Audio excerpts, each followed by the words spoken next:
How can you tell where the graph is starting and ending without plotting a single point?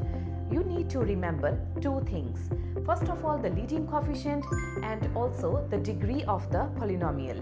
So first of all, let's see if our coefficient is positive and then we have an even degree. So if we have an even degree, it means our graph would be something like this. Both corners would be up.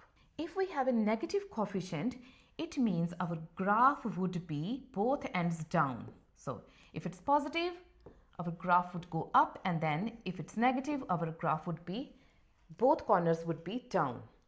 Let's see what happens if we have an odd degree.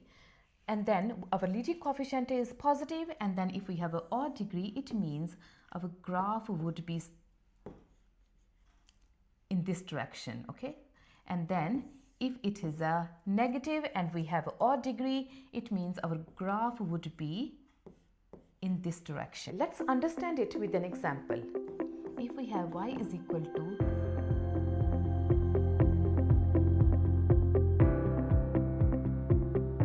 so it means our multiplicities are x is equal to 3, negative 5. We are putting each factor is equal to 0 to find the multiplicities. And then we have negative 4, and then we have 2 positive. Okay, let's draw it on the number line. So first of all, let's see the degree.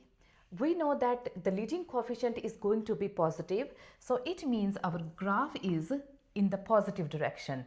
So now let's see what is the degree of the polynomial. So we have 2 and 3 makes 5, 5 and 4 makes 9, and then 10.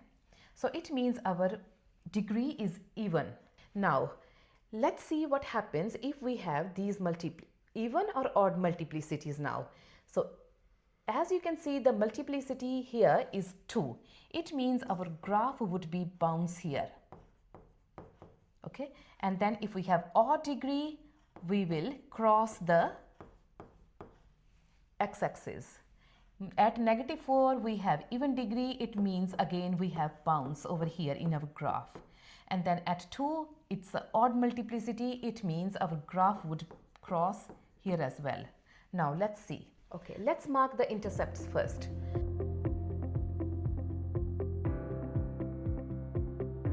So at 3, we know that our graph would bounce here, and then it will bounce off. At 2, it will cross. So it means it will cross. What's happening at negative 4? It will bounce again.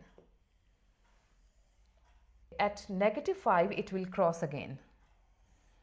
This is how we can determine the shape of the graph by looking at two things. First of all, the leading coefficient, and secondly, the degree of the polynomial.